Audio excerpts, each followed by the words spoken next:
जो मुख्यमंत्री हैं हिमाचल प्रदेश के, और इन दिनों हिमाचल की राजनीति में काफी गर्माहट चल रही है, भले ही बाहर का मौसम काफी सर्द नजर आता है। तो सीधे चलते हैं मुख्यमंत्री साहब के पास।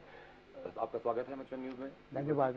मेरा सबसे पहला सवाल भी यही है कि जिस तरह का जो चल रहा है, अभी आपने प्रेस कॉन्फ्रेंस में की, उसमें भी आपने कहा कि आपने डिफेमेशन का केस किया, मानहानि का मुकदमा किया, लेकिन इन तमाम आरोपों पर अभी तक सिर्फ बीजेपी की तरफ से, खासतौर से धूमल जी की तरफ से या तमाम लोगों की तरफ से आप पर आरोप लगते रहे। आपने अभी तक साफ तौर से कुछ नहीं कहा। तो मैं चाहता हूं कि आप बताएं कि आखिर इन आरोपों पर आप क्या कहते हैं।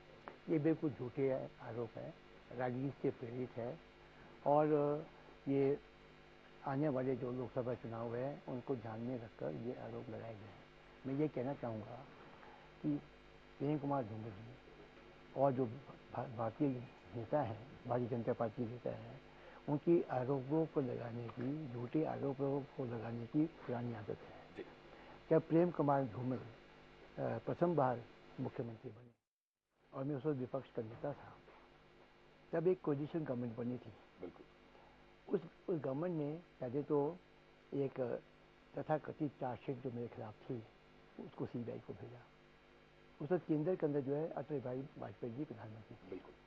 सीबीआई ने कई महीनों तक छानबीन की, सैकड़ों की तादाद से फाइलें दिल्ली से शिमला से दिल्ली और दिल्ली से शिमला आई, और अंततः जो है मुझे हर मामले में क्लीन चिट मिला। इससे उनको तसल्ली नहीं हुई, और उस वक्त उन्होंने मेरे ऊपर एक और फौजदारी का मुकदमा क्रिमिनल केस चलाया, और वो था सागर कत्था केस, जिसके ऊपर झूठे आरोप थे, जिससे मेरा कोई ताल्लुक, नज़दीक का भी ताल्लुक नहीं था। और उसमें भी I faced trial, session trial, और उसके बाद में अंततः मैं बाइज्जत बरी हो गया। और उसके बाद मैं दोबारा मुख्यमंत्री बना। अगर हम चाहते तो हम उनके ऊपर भी कई कारण थे जिसके कारण हम उनके ऊपर मुकदमा दिला सकते थे, और हमने ऐसा कुछ नहीं किया।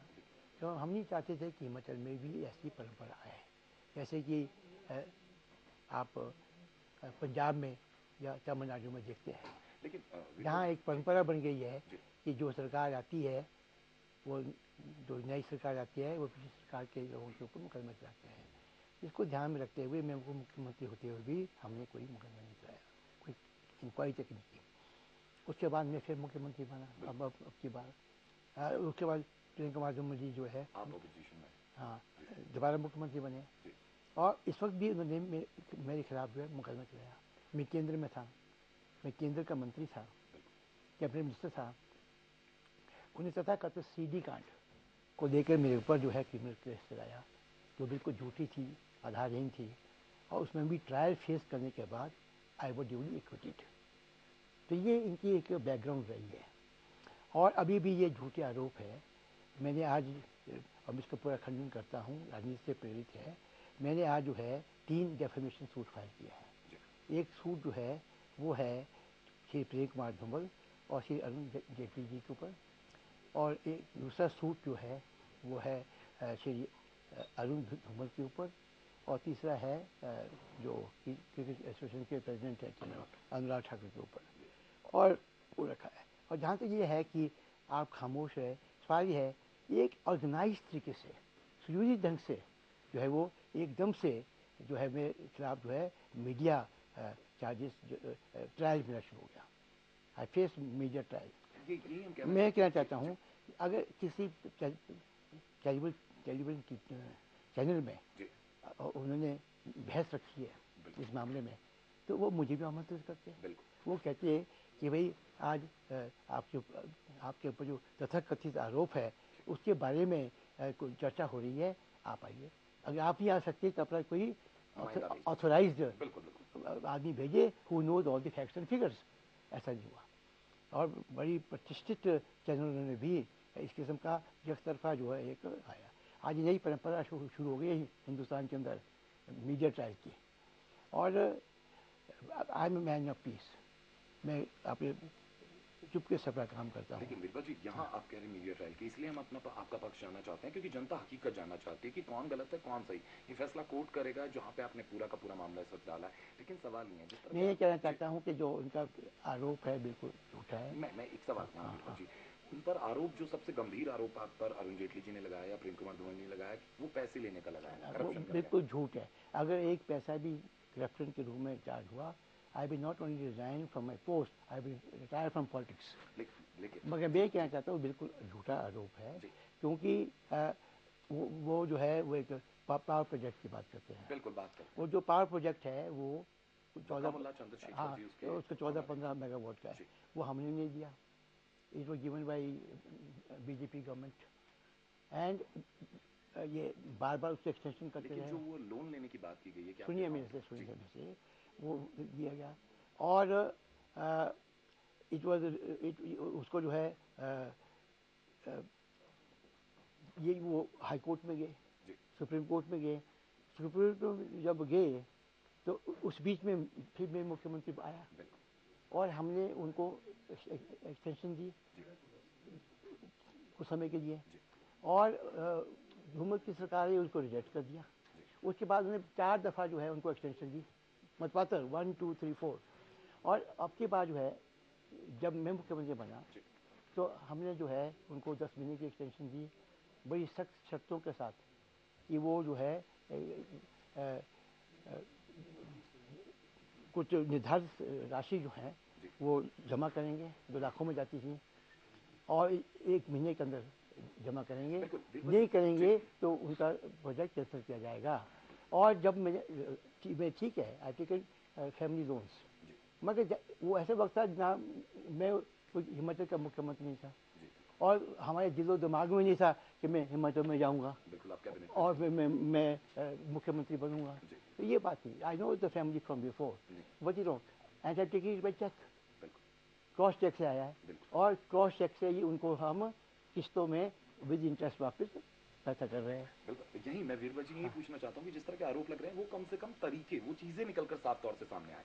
साथ साथ ये कहा गया कि जब जो शेयर्स हैं इस कंपनी के वो भी आपके पुत्र और जो प्रतिभा जी उनके नाम पर है। हाँ, उनके दिए हमने, they own means to do it, they given it, लेकिन जब and that everything is reflected in the tax returns।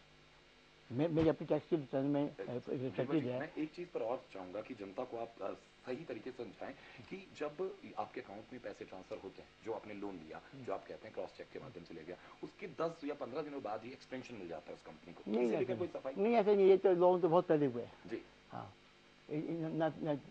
मेरे को मेरे मुख्यमंत्री बनने के बाद कोई पैसा जमा नहीं, ये उससे पहले के पैसे आप। अच्छा, अरुण जेटली जी ने एक और आरोप लगाया है कि हमेशा वकामुल्ला चंद्रशेखर को लेकर उन स्टेट में ही जहां पर कांग्रेस की गवर्नमेंट है, कहीं ना कहीं कांग्रेस सपोर्ट करती है, इसे लेकर कुछ कहेंगे? नहीं, मुझे नहीं पता, मैं तो आज मिस्टर चंद्रशेखर वकामुल्ला नाम ये भी मेरे अखबार में सुना है। I know him only as mister Chandrashekhar, वो मेरे पुराने मिलने वाले व्यक्ति है। आई ये true, I have money deposit in my bank sir, it वो लॉन्ग टर्म डिपॉजिट्स, तो अगर मैं उसको तोड़ता पैसों को तो I will loss, financial loss, no. एक समय से पहले अगर आप फिक्स डिपॉजिट के तोड़ेंगे यू लूज मनी। तो और मेरी उम्र इतनी हो गई है कि कोई मुझे बैंक से लोन देने को तैयार नहीं है, अनलेस आई ब्रेक माय। नीतियां तो सरकार को ही बनानी है। ठीक है, it doesn't matter, it's a fact position. I am not a very rich man but I sufficient for me. I am come from वो ट्रेडिशनल फैमिली, मेरी 123वीं पुश्त है, 123rd generation, so I have to maintain the tradition of the family. तो वो नहीं है, और हमने अगर कोई ब्राइबरी देता है तो वो चेक से देता है, कहते ब्राइबरी और ब्राइब कभी भी चेक से नहीं दी जाती। हाँ। अच्छा, आप अच्छा, दूसरी बात के लिए तैयार है, आपने कहा लोकायुक्त के पास भी आपने सुनिए मेरे से, मैंने कहा कि आपको जाना है आप लोकायुक्त के पास जाइए। आखिर आज देश में कितना भारी देशव्यापी आंदोलन हुआ है लोकपाल की स्थापना करने के लिए, और हिमाचल तो उन राज्यों में से है आज से कई वर्ष पहले मेरे मुख्यमंत्री काल में पहले हमने लोकायुक्त की स्थापना की है। हमारे बहुत एमिनेंट लोग जो है लोकायुक्त रहे हैं। आज के जो लोकायुक्त हैं वो भी रिटायर्ड जज है सुप्रीम कोर्ट के, और इत्फाक से इनकी नियुक्ति भी धूमल साहब के वक्त में हुई है। तो मैं ये कहना चाहता हूँ कि आपको लोकायुक्त की संस्था के ऊपर विश्वास नहीं है। और उसके अलावा आई एम कमिटेड कि हम हिमाचल प्रदेश के जो लोक आयुक्त एक्ट है उसका जो केंद्र में लोकपाल बिल पास हुआ है उसके अनुरूप जो है हम इसको अटेंड करेंगे, अमेंड करेंगे। मतलब आपको लगता है कि आप बिल्कुल पाक साफ हैं और अगर आप लोकायुक्त के पास जा सकते हैं और शिकायत कर सकते हैं, आपको कोई डर नहीं। हाँ। लेकिन ये बार बार जो मांग की जा रही है सीबीआई जांच कराई जाए, आला कमान आपके मामले में चुप है, इस पे क्या कहें? क्यों हर चीज़ में सीबीआई जाएगी? आप चाहो तो एफबीआई को भेजो, फेडरल ब्यूरो ऑफ इन्वेस्टिगेशन को भेजो जी। और भाजपा के कोई अपनी प्राइवेट एजेंसी है उसको भेज दो। जी बिल्कुल। है ना? अच्छा, मैं ये कहना चाहता हूँ, why CBI mind in everything? You have no confidence in the local police. You don't have the confidence in your local courts. You don't have confidence in your Lokayukta. ये बार बार ये भी कहा गया कांग्रेस के कुछ नेताओं की तरफ से कि कहीं ना कहीं जिस तरह से हिमाचल प्रदेश क्रिकेट संघ को लेकर आप लोगों ने, कांग्रेस ने निशाना साधा, ये उसका पलटवार है कांग्रेस की तरफ। ये भी है, ये भी है। हाँ, ये अच्छी बात है, आपने मेरे को याद दिलाया इस बारे में। फैक्ट क्या है कि जब मैं केंद्र में था उस वक्त हिमाचल प्रदेश की जो कांग्रेस पार्टी है उन्होंने एक चार्जशीट कमेटी फ्रेम की, तो जिसमें भारतीय जनता पार्टी की तत्कालीन सरकार के खिलाफ चार्जेस फ्रेम करने के लिए for act of emission commission, और उस चार्जशीट कमेटी ने जो है वो चार्जेस फ्रेम किए, उन्हें जाकर राष्ट्रपति को दिए, उसकी उन्होंने हिमाचल की राज्यपाल महोदय है उनको दिए चार्जशीट्स, और उसके बाद इसका कांग्रेस पार्टी का वर्किंग डॉक्यूमेंट का उसका हिस्सा बनाया, मैनिफेस्टो का हिस्सा बनाया, और अब ये तो इत्तेफाक से मैं चीफ मिनिस्टर बन गया। जी, जनता ने चुना आपको। नहीं, इत्तेफाक से ऐसा हुआ कि मैं वापस केंद्र से राज्य की राजनीति में आना मेरा कोई विचार नहीं था। मैं काफ़ी देर से राज्य राजनीति में था, राजकीय राजनीति में था। अब मैं केंद्र में चले गया था। अब elected as MP, then I became cabinet minister there, और मैं केंद्र में था फिलहाल। अब मुझे क्या पता कि मुझे हिमाचल में PCC प्रेसिडेंट बना के भेजा जाएगा। मुझे क्या पता था कि मुझे असेंबली का इलेक्शन मुझे लड़ना है। मुझे क्या पता था कि हमारी पार्टी कामयाब होगी। मुझे क्या पता था कि कामयाबी होगी तो मुख्यमंत्री मैं बनूंगा। Something which happened subsequently, it would not change my design. So I was resigned for my continuation at Delhi. तो ये सब कुछ हुआ, तो ये उस दौरान हुआ। उसमें बड़े संगीन चार्जेस जो है उसमें लगाए गए हैं। जो ज़मीन के बारे में जो घोटाले हैं, क्रिकेट एसोसिएशन के बारे में घोटाले हैं। ठीक है कि हिमाचल प्रदेश में क्रिकेट एसोसिएशन बनी और मैं भी उसका समर्थक हूँ क्रिकेट का, हालांकि मैं क्रिकेटर नहीं हूँ। मैं चाहता हूँ क्रिकेट को बढ़ावा मिलना चाहिए, खेल को बढ़ावा मिलना चाहिए। हाँ, हर प्रकार के खेलों को बढ़ावा मिलना चाहिए। लेकिन उस मामले पर जब आप कोर्ट भी गए तो वहाँ भी कांग्रेस को मुक्की खानी पड़ी क्योंकि जीत गए वो लोग जो नहीं, वो कोई मुक्की नहीं खानी पड़ी है। Basic issues remain still there. उन्होंने कहा कि आपको इनको नोटिस दिए बिना क्यों आपने कब्जा लिया, यही नहीं कहा कि आपने गलत कब्जा लिया। उन्होंने कहा कि नोटिस पहले दिया जाना चाहिए, दैट इशू, लिमिटेड इशू, मतलब इशू रिमेन स्टिल। और उसमें क्या हुआ है, पहले ये हिमाचल क्रिकेट एसोसिएशन बनी है। It was registered as a society under the registrar corporate societies, registration act by the registrar of corporate societies, उसके रूप में बना। और क्योंकि ये एक सोसाइटी थी तो उसकी आड़ लेकर भाजपा सरकार ने इसको बहुत सी कंसेशन दिए, जगह जगह पर ज़मीनें दी। जहाँ क्रिकेट स्टेडियम बना, सारा स्टेडियम जो है गवर्नमेंट की भूमि पर बना है। वो मेरे ख्याल में 100 साल के लिए 1 रुपया प्रति वर्ष की लीज पर दिया गया। अब तक क्या मैदान सुनिए, कहा गया है कि आप बदले की भावना से कार्रवाई नहीं नहीं, बिल्कुल नहीं है। अमतर के का मैदान दिया गया मैदान के अंदर। शिमले के अंदर लाल पानी सीनियर सेकेंडरी स्कूल है, तो वो सबसे पुराना स्कूल है।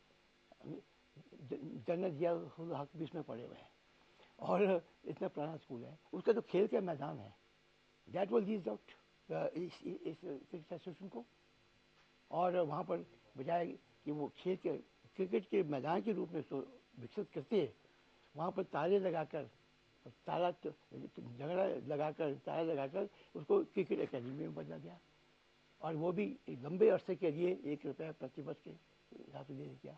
यानी उसके आज लेकर आज की तारीख में लगभग 250 करोड़ रुपए की भूमि जो है वो क्रिकेट एसोसिएशन को जो है गिवन फॉर द सॉन्ग। ये मामला तो चल ही रहा है, कहीं ना कहीं जांच में चल रहा है। चलिए ठीक है ना। और हो रहा है। और उसके अलावा जो है ये उन्होंने चुपके से इसको कंपनी में बदल दिया। पहले कानपुर में जाके उन्होंने इसको पहले और एसोसिएशन बनाई, रखा HPCA, था हिमाचल प्रदेश क्रिकेट एसोसिएशन, वो रजिस्टर किए बिना किसी की जानकारी के। उसके बाद उन्हें Himalayan players cricket association HPCA, उसका नाम भी HPCA था, उसको बदल के बाद में उन्होंने फिर से HPCA बनाई और उसको जो है कंपनीज एक्ट के अंदर कंपनी बना दिया। जब रजिस्ट्रार ऑफ सोसाइटी के द्वारा रजिस्टर थी और दोबारा बनाने की क्या जरूरत है?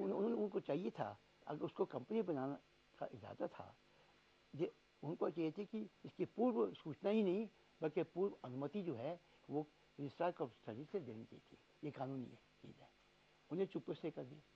और जो क्रिकेट एसोसिएशन हिमाचल प्रदेश है उन्हें रेजोल्यूशन पास कर दिया, आज से जो हमारी सारी संपत्ति है वो उस कंपनी के नाम है। तो we don't want any individual or group of people to usurp this property। आज भी कहते हैं वो वापस एसोसिएशन बने, बाकायदा से मेंबरशिप हो, बाकायदा से मेंबरशिप हो, डिस्ट्रिक्ट लेवल पर, स्टेट लेवल के ऊपर बाकायदा जो है वो समय समय पर, निर्धारित समय के ऊपर जो फ्री एंड फ्री इलेक्शंस हों। We are not against it, मगर ये जो कोशिश की जा रही है that a particular family or particular group of people will उसको हमेशा के लिए कंट्रोल करेंगे, उसके मालिक बनेंगे कंपनी के रूप में, ये हमें बर्दाश्त नहीं। आने वाले दिनों में जो कुछ भी होगा वो निकलकर सामने आएगा और हकीकत जनता के सामने आएगी, क्योंकि जनता हकीकत जानना चाहती है। उसने चुना है उन लोगों को जिन पर वो विश्वास करती है, वो चाहती है कि उस विश्वास को ना तोड़ा जाए।